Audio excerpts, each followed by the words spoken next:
289 student lestgħu b'suċċess il-kors The Guest Experience, proġett li fih jinkludi n-numru ta' korsijiet fl-ospitalità.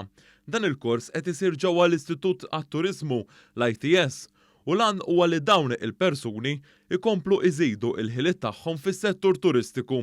Waqt lota ċeremonja ta' lota ċertifikati, iċ-ċermen tal-ITS Karlo Mikallef qal li dan il-kors huwa importanti sabiex aktar nies ikollhom ħiliet fis-settur turistiku. Aħna l-aqwa riżors li għandna fil-pajjiż huwa l-assett uman. In-nies tagħna li huma l-frontliners fl-industrija, in-nies li ltaqgħu mat-turist. Għaldaqstant kien opportun ħafna li ninvestu f'dawn il-courses ħalli nippreparaw għal għada.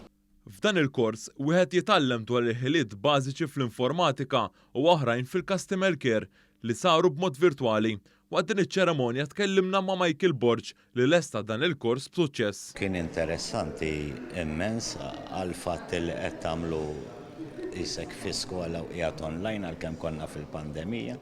Rea Bela, il-President tat-TCTC, fisser kif il-kors kellu diversi taqsimiet li jmissu magħhom dawk li jaħdmu fis-settur turistiku. Daw il-korsijiet kienu immirati għal dawn in-nies, kienu fuq diversi units u modules immirati fuq l-ospitalità, ma l-iskop ewlieni kien illi nagħmlu dak li jseħħab skilling mill-faxex żgħar għal fuq biex inkomplu ninvestu f'dan il-qasam.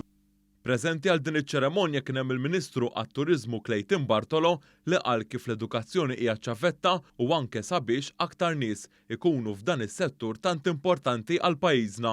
Min-naħa tiegħu s-Segretarju Parlamentari għal Fondi Ewropej Stefan Zrinzo Azzopparti qal kif dan il-kors sar permezz ta' fondi minn Erasmus.